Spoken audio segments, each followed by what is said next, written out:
idade. Eu tenho uma neta, ela é a minha paixão. Se chama Senhorita Lívia. Ela tem 3 anos de idade. Eu tinha 3 anos de idade quando comecei minha história com Deus. Foi a primeira vez que eu orei por uma pessoa para que Jesus a curasse. A minha mãe, amada, querida, Dona Eunice, alagoana de Palmeira dos Índios, mãe de uma família de 12 filhos. Quando se casaram ela e meu pai, ela viúva tinha 5 filhos, meu pai 2, e eles com o casamento tiveram mais 5 filhos, dos quais eu sou o primogênito. E você sabe, ou você imagina, que uma mãe que tenha 12 filhos, não raramente, não é tão difícil que ela fique nervosa. E ela não podia ficar nervosa, porque todas as vezes que ela passava por nervoso, ela desmaiava. Então ela caía na rua, caía no trabalho, caía em casa, e precisava ser socorrida. Um dia, ela caiu em casa desmaiada. Eu tinha 3 anos, estávamos apenas nós 2. Eu tenho apenas fragmentos de memória. Eu não sei dizer exatamente a vocês o que eu pensei, e nem como eu orei. Mas eu acompanhava meu pai orando pelos enfermos, ele colocava a mão e funcionava. Então, diante da minha mãe desmaiada, eu coloquei as mãos e orei por ela. Ela se levantou e ela nunca mais teve aquele problema, nunca mais desmaiou.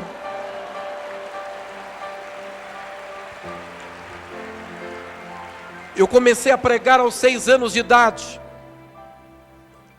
E de lá para cá, desses 3 anos, até o dia de hoje, passados 41 anos, hoje eu tenho 44 anos, muita coisa aconteceu. Eu me lembro, eu já pregador,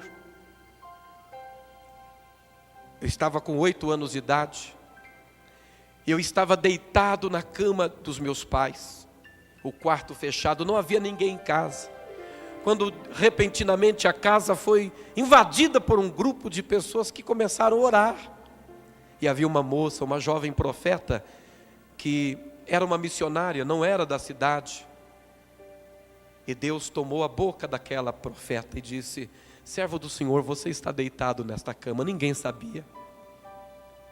Eu escolhi você do ventre da sua mãe e marquei você para uma grande obra. Você não sabe onde eu vou levar você, mas eu vou usar você na terra dos vivos. Vou dar à sua boca uma palavra nova e vou confirmar a tua palavra com sinais, prodígios e maravilhas. E você cortará o céu dessa nação de norte a sul e de leste a oeste, e eu vou fazer isso. E quando ela terminou de ministrar a palavra de profecia, eu estava de joelho chorando. Eu tinha 8 anos. E para uma família pobre, uma família sem recursos financeiros, tudo aquilo que ela havia dito era muito grande, era muito impressionante. Eu não sabia, não tinha a menor ideia do que ia acontecer e de como ia acontecer. A verdade é que Deus me honrou acima do meu merecimento. Deus me honrou no meio dos meus irmãos. Todas as instâncias de serviço da igreja, eu tive o privilégio de passar. Eu fui porteiro da igreja, eu fui faxineiro da igreja, eu fui líder de crianças, líder de adolescentes, líder de jovens, fui evangelista. A minha primeira igreja foi dentro do presídio. Meu pai me chamou quando eu tinha 16 para 17 anos e me deu essa missão: você vai abrir a primeira igreja da sua vida, e me mandou para o presídio pregar. Que dívida eu tenho com meu pai? Meu pai é um homem muito simples, sem cultura acadêmica, sem cultura secular. Mas quando ele identificou que Deus tinha um plano na minha vida, ele começou a me tratar como se eu estivesse numa academia. E para que eu não me estragasse, todos os dias à noite ele dava o microfone para que eu pregasse, e punha a cadeira e eu subia e pregava. Mas de manhã, à tarde, ele me dava a vassoura na mão, dava o rodo na mão, para que eu fosse o faxineiro da igreja. De dia eu era o faxineiro, à noite o pregador. E a sabedoria desse sertanejo evitou com que eu me monstrificasse, que eu fosse engolido pela soberba e a vaidade. Me preparou para aquilo que viria depois. Foi ele quem me colocou à porta da igreja. Quando ele estava me preparando para ser pastor, ele disse: você vai ser porteiro. Me levou à casa pernambucana e comprou o primeiro terno da minha vida. Era um paletó verde água, com um brasão no bolso, uma calça vinho, um sapato azul royal, uma camisa escura xadrez. E ele comprou uma Bíblia azul royal grande, colocou na minha mão e me pôs à porta. Parecia uma arara gospel.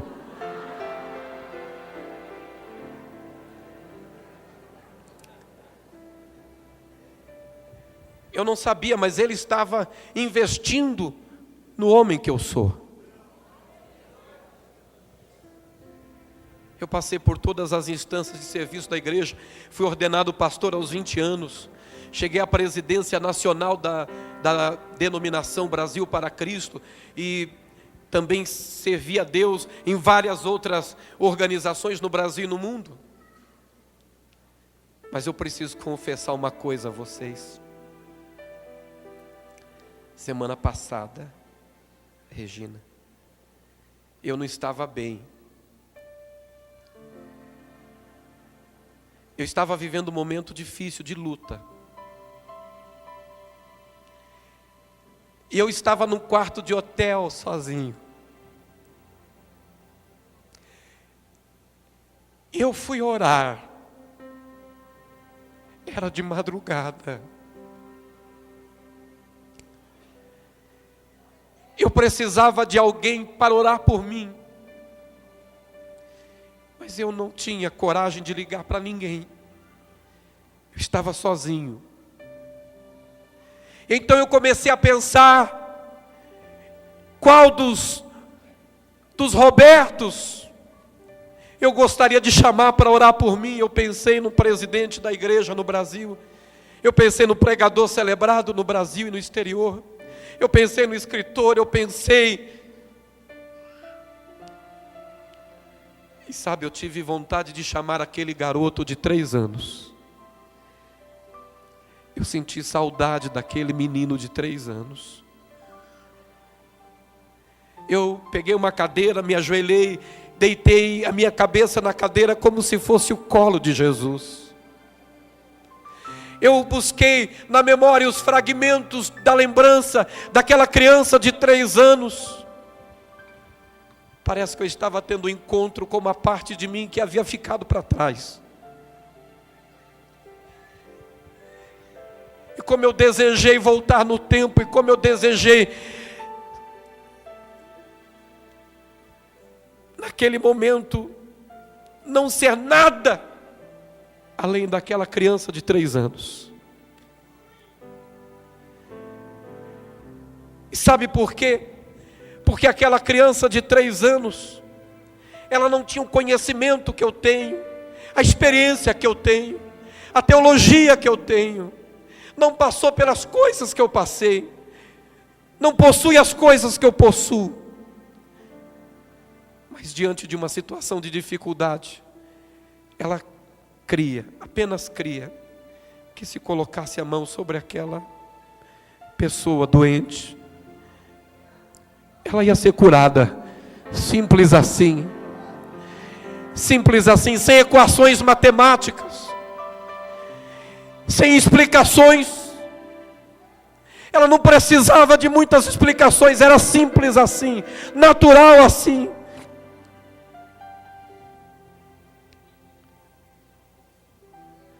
Eu continuo crente até hoje, eu creio até hoje. Mas depois desse tempo todo, a nossa fé vai ficando racional, a nossa experiência com Deus vai dando lugar a nossas experiências. E aí nós olhamos para trás e nos damos contas de que na estrada da vida, muita coisa de nós se perdeu. E como eu sinto que Deus tem saudade daquele depósito que Ele nos confiou. Como Deus tem saudade daquele depósito que Ele entregou em nossas mãos. E eu comecei a pensar que o que eu vivo hoje, o que eu tenho hoje, necessariamente não é por causa de quem eu sou hoje, mas é por causa daquela criança que eu fui ontem. E aí eu olho para nós, para nossas conquistas, para os nossos avanços, eu olho para as nossas realizações, como nós somos hoje tão diferentes, como hoje nós estamos num patamar tão diferenciado, como Deus tem nos abençoado, como Deus tem nos honrado, e muitas vezes nós perdemos o elo de ligação com as coisas primárias, nós perdemos o elo de ligação com as coisas mais naturais, as coisas básicas da nossa relação com o Senhor. Jovens da bênção, mais uma vez os jovens, levanta a voz e canta, canta, canta.